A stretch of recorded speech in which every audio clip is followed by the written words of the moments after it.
যারা কবরের যাত্রী হয়ে কবরের মধ্যে রয়ে গেছে, ঠিক ওই রকম যদি আপনার আমার সিরিয়াল বা এই খাতার মধ্যে বসে উঠতো, তাহলে আপনি আমিও কিন্তু আজকে এই জমিনের মধ্যে বসে থাকতে পারতাম না। কথা বলে ঠিক না ঠিক?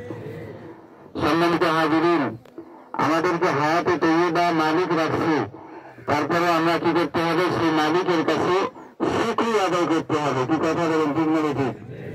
কারণ আল্লাহ তাআলা কোরআনের মধ্যে বলছে, লাইন শাকারতুম লাযিদান্নাকুম ওয়া লাইন কাফারতুম ইন্না আযাবি লাশাদীদ। যদি কোনো বান্দা বান্দি নিয়ামতের শুকরিয়া আদায় করে, তার নিয়ামতকে আল্লাহ রাব্বুল আলামিন বাড়ায় দেয়। সকলে বলে সুবহানাল্লাহ।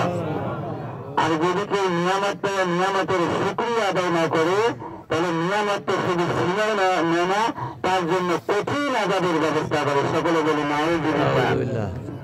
সম্মানিত হাজিরিন, এত সুন্দর আল্লাহ তাআলা নিয়ামত দিল, আমরা যদি এই নিয়ামতের শুকরিয়া আদায় না করি, তাহলে দুনিয়ার জমিনে মনে হয় আমাদের মতন নিরকারণ আর কেউ হতে পারে না। কথা বলেন ঠিক না ঠিক?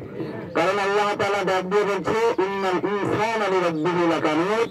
মানুষ বড় নিরকারণ। কারা নিরকারণ? যারা আল্লাহ তাআলার নিয়ামতের শুকরিয়া আদায় করে না, আল্লাহ তাআলার কাছে ফিরে আসে না, আল্লাহ তাআলার হুকুম মানে না, তারাই হলো নিরকারণ। কথা বলেন ঠিক না ঠিক? সম্মানিত হাজিরিন, আজকে ঈদের নামাজের জন্য আসছি।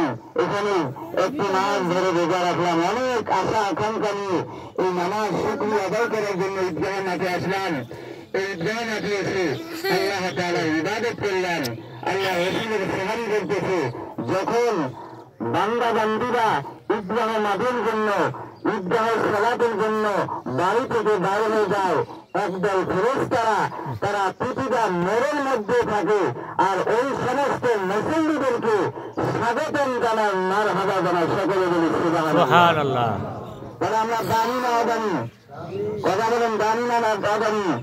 আল্লাহ তাআলার সৃষ্টি জগতের মধ্যে শ্রেষ্ঠ হলো আদম সন্তান। কথা বলেন ঠিক না ঠিক? সম্মানিত হাজিরিন, কিন্তু আজকে তাদের জন্য হলো আনন্দের দিন, তাদের জন্য হলো খুশির দিন, যারা একটি মাস ধরে রোজা রাখলো, এই রোজাটা কবুল হয়েছে। একটি মাস ধরে তারাবি সালাত আদায় করলো, এই তারাবি নামাজ কবুল হয়েছে। একটি মাস ধরে ইফতারি করলো, এই ইবাদত গুলো কবুল হয়েছে। তাদের জন্য আজকে হলো খুশির দিন। কথা বলেন ঠিক না ঠিক?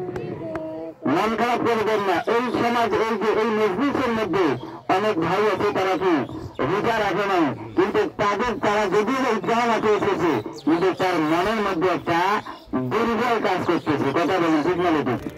কারণ তার মনের মধ্যে একটা কেমন যেন খালিসে লাগতেছে। তার অভাবটা হলো কি, সে রোজা করে নেই। আর যারা একমাস ধরে কষ্ট করে রোজা করেছে, তারা যে ঈদগাহ মাঠে আসছে, তার যে মনের মধ্যে এমন একটা আনন্দ বইতেছে, তার এটা ভাষায় প্রকাশ করা যাবে না। কথা বলেন ঠিক না ঠিক? আমার আল্লাহ তাআলা রাব্বুল বলতেছে, ও ফেরেশতারা, তোমরা এই আদম সন্তানদেরকে বানাইতে নিষেধ করেছেন, কিন্তু আমি বানাইছি। আজকে দেখো, তোমার তাকাইয়া দেখো, একটি মাস ধরে রোজা রাখার পরে তারা ঈদগাহ মাঠের মধ্যে চলে গেছে। ঈদগাহ মাঠের মধ্যে আমি রবের কাছে মাথা নত করেছে, 2 রাকাত ওয়াজিব নামাজ পড়েছে। তারা নামাজ পড়ার পরে তারা প্রার্থনা আমার কাছে করবে, ক্ষমা চাইবে। যখন আল্লাহ তাআলার কাছে তারা ক্ষমা চাইবে, আমি আল্লাহ তাআলা তাদের জীবনের গুনাহ মাফ করে দিয়ে তাদের আমল নামায় সদর হাদিয়া পৌঁছাই দেবে। সকলে বলে সুবহানাল্লাহ।